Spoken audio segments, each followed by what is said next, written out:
The email landed at 6:52 on a Tuesday morning, and I almost let it sit because I was standing at a charging station in the Calgary airport with a coffee going cold in my hand and 22 minutes before boarding back to Toronto.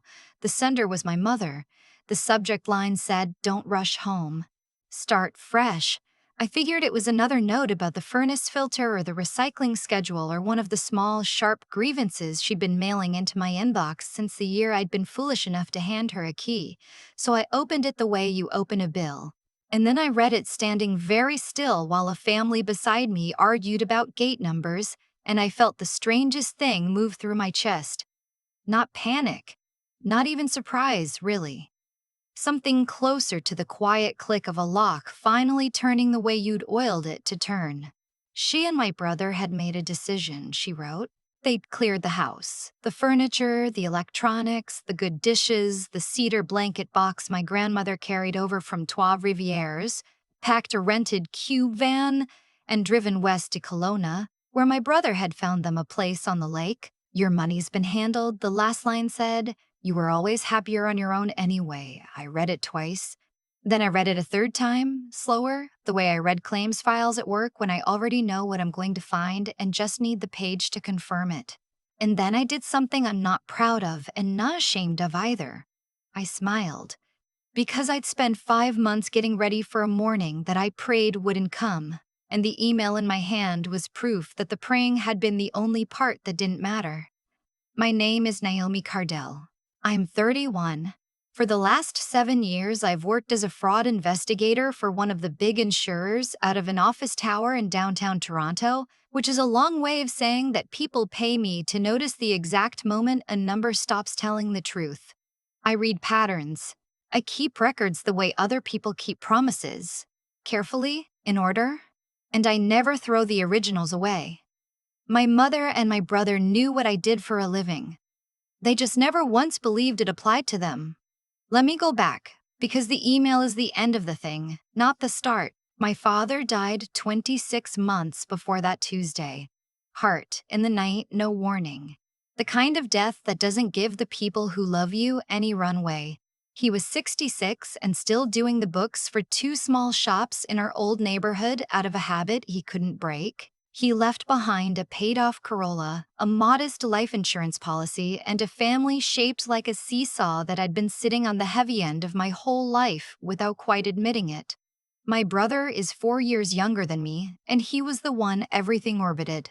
He'd started a college program in Hamilton and not finished it, then started another in Vancouver and not finished that, then come back east with a duffel bag and a story about a business partner who'd burned him. My mother called this finding his footing. I called it nothing out loud because I learned early that naming it cost more than swallowing it. Meanwhile, I'd gone to school on a scholarship, worked the front desk at a gym on weekends to cover the rest, graduated owing no one anything, and built a career that runs entirely on being careful. My mother's reaction to those years was a kind of polite nod, like I'd done the obvious thing and there was no sense making a fuss. When my father died, my mother said she couldn't manage the house alone. She was 61 and perfectly healthy, sharp as a tack, fully able to live on her own. But grief makes you say things, and I was buried in my own grief too. So when she asked to stay with me for a little while in the house I'd bought in Burlington at 29, I said of course. Then my brother needed a place to land for a couple of months while he sorted things out. 2 months turned into a winter. The winter turned into 3 years. In those 3 years, I paid the mortgage, the property taxes, the hydro, the gas, the water, the home insurance, and the grocery bill for 3 adults. I drove my mother to her appointments at Joseph Brandt. I sorted out the estate paperwork after my father, every form, every signature, because no one else would touch it. I did all of this while traveling for work 4 days out of most weeks, flying to Calgary and Winnipeg and Halifax to sit across from people who'd inflated a claim and watch them realize, slowly, that I already had the proof. And at home, I was treated the way a useful appliance gets treated. Relied on completely, resented quietly, thanked almost never. The signs came the way they always do in my line of work. Small, then a little less small, then impossible to file under coincidence. It started maybe 10 months before Calgary. My brother got curious about money in a way that wasn't like him. He'd never once asked me a financial question that didn't end in a request, but now he was asking the architecture kind. Did I bank with one of the big five or a credit union? Was my savings the same account I paid the house bills out of? Had I ever looked into whether a TFSA or an RRSP was better for someone in my bracket? He'd drop it into a conversation about the hockey game like it was nothing, and I'd tell myself he was finally thinking about his own future. I wanted that to be true so badly that I let it be true for longer than I should have. Then the mail. I'm the kind of person who notices when an envelope's been opened and closed again. The fold sits wrong. The flap has that faint lift where the glue gave up. My bank statement still came on paper because I like a physical copy I can mark up. One came back to me looking handled, then another. I told myself it was the humidity in the front hall, the way the radiator dried everything out and warped the paper. I'm good at lying to people for a living, and it turns out I'm even better at lying to myself, at least for a while. Then there was the standing. My mother developed a habit of appearing in the doorway of my home office whenever I sat down to pay the bills, not asking anything, just present. Her eyes drifting toward the laptop and away again, toward it and away. I'd look up and she'd say something about tea. The morning the lying stopped was a Thursday in late February. I came home a day early from a file in London, the city, the Ontario one, because the interviews wrapped fast, and I let myself in around 9 at night to a house that should have been quiet. There was a light on in my office. My brother was at my desk with his back to the door, and spread out in front of him under the lamp was a bank statement I had thrown in the blue bin 2 weeks before, smoothed flat, with numbers copied onto a notepad beside it in his handwriting. He heard the floor and turned and didn't look guilty. That was the part that went through me like cold water. He looked interrupted. He said he was just using the desk, the Wi-Fi was better in here. I said, okay. I went upstairs, sat on the edge of my bed with my coat still on and my hands flat on my knees, and I didn't cry and I didn't shake. I felt the thing. I feel when a claim that's been nagging at me finally shows its real shape. Not grief yet, just clarity, the cold kind, arriving all at once.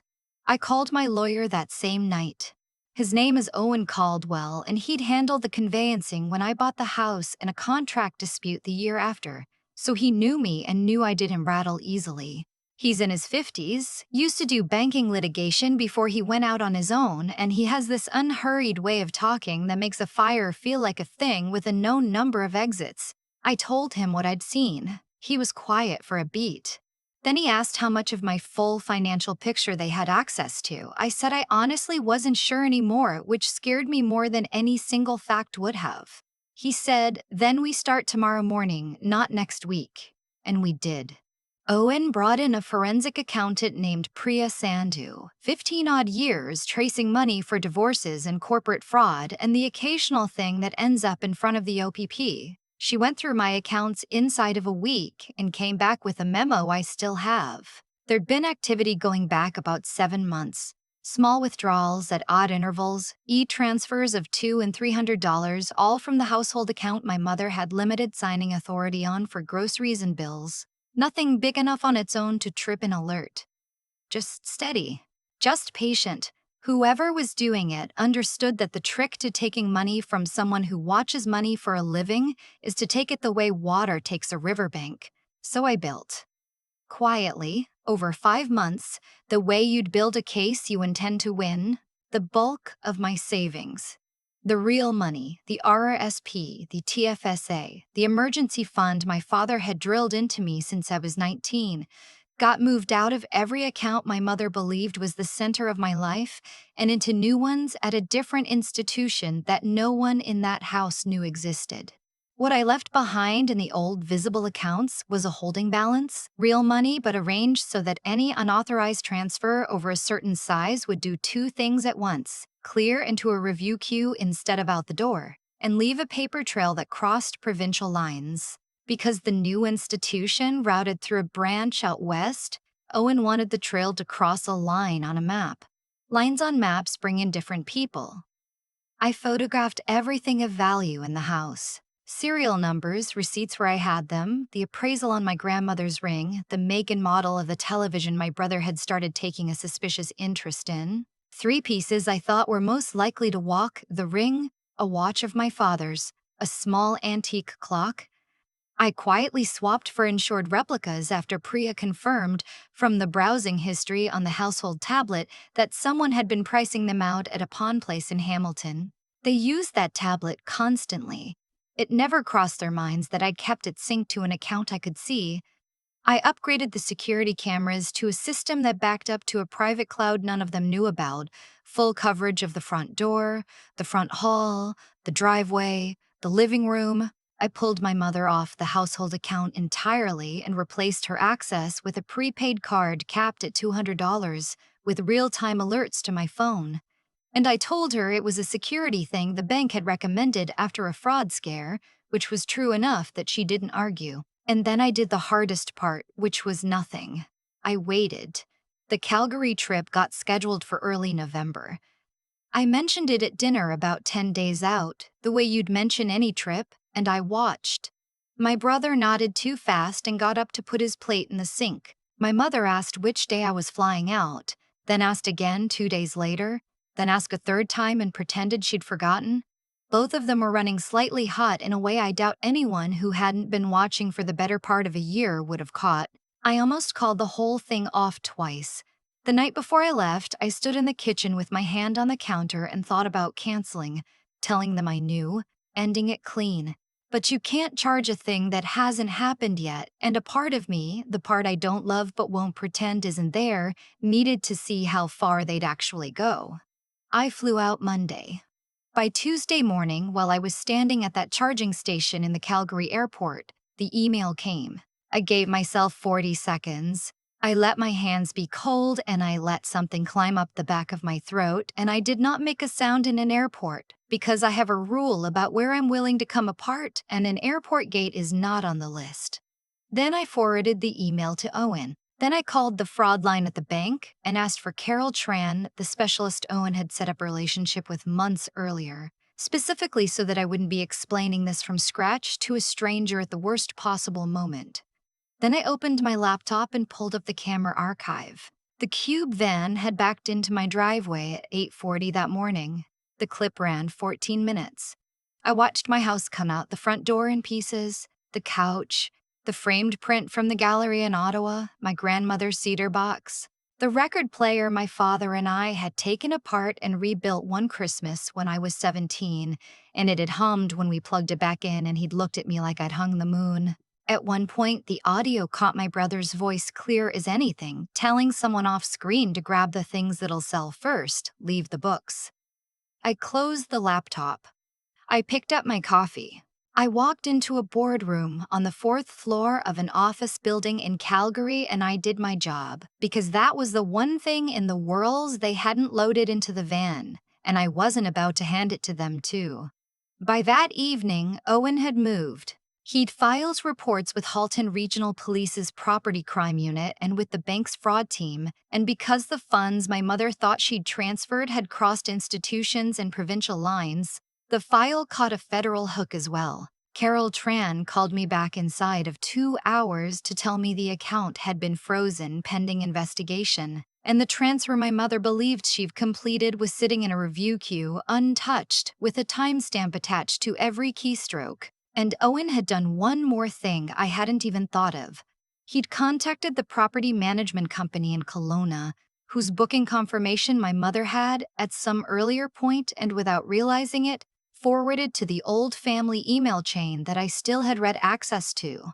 The property manager wanted nothing to do with the middle of a theft investigation and cooperated before Owen finished his sentence. I flew home the next morning. I unlocked my own front door at 11:17 and stood in the hall and let the silence do whatever it was going to do. No rug, no console table, no coat rack where my coat and my mother's coat had hung side by side for 3 years. The wall where the photo of my father and me at my convocation had hung was just a wall now, with one small hole and a clean rectangle of brighter paint. The whole house smelled like packing tape and the specific cold absence of everything I recognized. Owen had told me to treat the place like a scene, so I put on the nitrile gloves I'd bought at the drugstore and I photographed every empty room, every bracket, every drawer left hanging open. In the kitchen, on the floor beside the wall safe they'd cracked, my mother had left a printed note. They'd taken the $800 in cash I keep in there for emergencies. They'd also taken a folder of documents I'd left in plain sight, formatted to look exactly like account numbers and login details, and worth precisely nothing. What they hadn't found was taped to the underside of the bottom shelf. A single index card in my own handwriting that said, "Check the account names again." I photographed it where it sat, then I peeled it off and put it in my bag, and then I poured myself a glass of water from the one tap they'd left behind, and I drank it standing in my stripped kitchen, and I waited for the phone to ring. I knew it would. My brother called first at 6:58. I let it go. My mother called at 7:40, then again at 7:43. On the third try, I answered, and she went straight in without so much as a hello. She hadn't said hello to me in years, which I note now as a fact and not a wound. Her voice pitched high and tight. "What did you do?" "The cards declined. The transfer won't go through. The rental office is calling about the deposit. What did you do?" I leaned against the counter and looked out the window at my neighbor's sprinkler ticking back and forth across his lawn. An ordinary Thursday morning, doing its ordinary thing. "Due to what?" I said.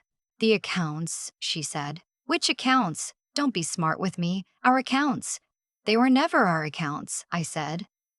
"They were mine. You had a $200 grocery card. You knew that." There was a scuffle and my brother grabbed the phone. I could hear wind, traffic, the open sound of a parking lot 1,500 kilometers away. He told me to stop playing games. He told me to undo whatever I'd reported. He said they were already out here, they'd already signed a lease, and it was on me now to fix it. He said, and I want you to hear this exactly the way I heard it, I didn't even take anything that wasn't going to come to us eventually anyway. "You took my house," I said. "You took my grandmother's box." And the woman standing next to you put it in writing with a subject line and sent it to the email address I use for work. I heard my mother's voice somewhere behind him, sharp and certain, the same certainty she'd worn my whole life. That email was between family. I wrote that line down on the notepad by my phone the second I hung up, word for word, because I knew I'd want it later and I knew no one would believe me if I told it secondhand. When I read it to Owen the next day, he laughed for a solid 10 seconds. The first time I'd heard him laugh in the months we'd been working. She had sent a written account of theft over $5,000 to my professional inbox and believed, fully, that calling it family made it private. What came after wasn't a movie. Real consequences are spreadsheets and scheduled phone calls and PDFs filed with exhibit numbers. My neighbor 2 doors down, a retired phys ed teacher named Doug Pelletier, had seen the van that morning and filmed 40 seconds of it on his phone, because something about 3 adults loading a house at dawn struck him as off. My brother is clearly visible in the doorway in the clip, and you can hear his voice. A detective named Holt got the file at Halton Regional, and she sat down one afternoon with the camera footage, Doug's clip, the email, the frozen transfer timestamps, and Priya's forensic memo. And when she came up for air, she looked at me across the table and said I'd done about half her job for her already. I told her it's what I do for a living. She almost smiled. The criminal side moved slower than the movies and faster than I'd feared. Because of the amounts, the cross-province transfer, and the documented planning, the Crown didn't treat it as a family squabble. My brother was charged with theft over $5,000 in fraud. My mother, given her age and the fact that she'd done the actual transferring while he did the lifting, ended up with charges too, though her lawyer fought hard to keep it from a full trial. In the end, she pleaded to a reduced count and took a conditional sentence with restitution attached, and a record that will follow her for whatever years she has left. My brother got probation with a restitution schedule and a clause that turns into real jail time the moment he misses it, which, knowing him, is a clock, not a punishment, but at least it's a clock that's running. Between the recovery of the frozen funds, the insurance claim on what couldn't be returned, and the restitution payments dribbling in, I got back roughly 88% of what they took. Real life leaves a dent. Some of what's gone is gone. The cedar box turned up at a consignment store in Vernon, and I bought it back at full price rather than wait on a process, and the record player I never found at all. And I've made my peace with that, the way you make peace with a scar you stop checking whether it still hurts. I rebuilt the house the way I'd always actually wanted it and never had room to, with two other adults' lives spread across every surface. I bought a dining table on my own on a Saturday morning, no one's opinion to manage but mine. I repainted the two back bedrooms a color my mother would have hated. I turned the room my brother had lived in for 3 years into a real office. Proper desk, second monitor, a chair that doesn't wreck my back, and inside of 2 months I was running 3 new client files out of that room. The space that had held 3 years of someone else's mess and my own unspent patience became the place I built the next part of my life. I won't pretend that wasn't the best part, it was. My mother called one more time, about 6 weeks after the sentencing. She wanted to know if there was a road back to a relationship. I sat with the question longer than she probably expected. I thought about 11 years of being the one who paid and drove and signed and showed up and stayed. I thought about the resealed envelopes and the doorway she stood in while I worked. I thought about her voice from a parking lot in the Okanagan saying that email was between family, as though my whole life had been a shared account she was authorized to draw down.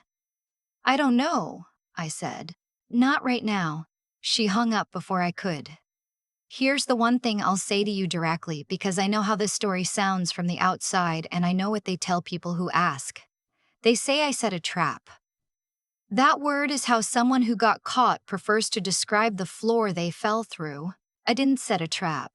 I noticed a threat take shape inside my own home over the better part of a year, and I documented it, and I protected myself from it, and I made sure that when it finally moved, the record was already written and the door was already watched. People who take from family bet everything on one quiet assumption that love means you'll be too hurt to be careful, too guilty to keep the receipts, too afraid of being called cold to do the obvious thing and protect what's yours. I was raised on that assumption. I'd been paying into it my whole life. The morning that email arrived in Calgary, I finally cashed out. So if there's someone in your life who has been teaching you, slowly, that guarding your own door is a betrayal of them, that's not the lesson. That's just the price they're hoping you won't notice you're paying. The thing I keep coming back to isn't the empty house or the frozen account. It's the morning my brother sat at my desk with a smoothed-out bank statement under the lamp and didn't even have the decency to look ashamed. He looked annoyed that I'd come home early. That look told me everything, and looking back, every consequence that landed on the two of them traces straight to a choice they made long before that morning. The choice to mistake my patience for blindness, and to treat the line between what was mine and what they wanted as a line that didn't apply to family. People want to believe the ending was luck, or that I'm just cold by nature. It wasn't luck. The cameras backed up to a cloud they didn't know about because I decided months earlier that I'd rather know the truth than be comfortable. The money landed in a review queue instead of out the door because I sat down with Owen and with Priya and did the unglamorous work of thinking 3 steps ahead while I was exhausted and grieving and still driving my mother to her appointments. Carol Tran was a name in my phone before I needed her because I'd refused to leave the worst-case scenario to chance. None of that is talent. It's the habit of using your head even when your heart is begging you to look away. But I won't pretend the careful part was the hard part. The hard part was the waiting, knowing what was coming, and choosing to stand my ground instead of running or exploding or pretending it wasn't happening so I could keep the peace one more month. It would have been so much easier to confront them and lose nothing but my dignity. Holding steady through 5 quiet months, that took something I didn't know I had until I needed it. And here's the piece I think matters most, the piece I'd want my younger self to hear. Protecting what's yours is not the same as becoming the kind of person who takes. I never touched a dollar that wasn't mine. I never lied about the numbers. I only stopped lying to myself about who was at the desk with the lamp on. There's a version of revenge that turns you into the thing you hated, and I wanted no part of it. So I let the records speak, and I let the people whose job it is to decide these things decide them. That's the difference between getting even and being right, and I only learned where that line sits because my own family walked me up to it. If someone has spent years teaching you that guarding your own door is a betrayal of them, hear me clearly. Keep your head, keep your nerve, and keep your hands clean while you do it. Because the day you stop apologizing for protecting yourself is the day you finally stop paying for the privilege of being used.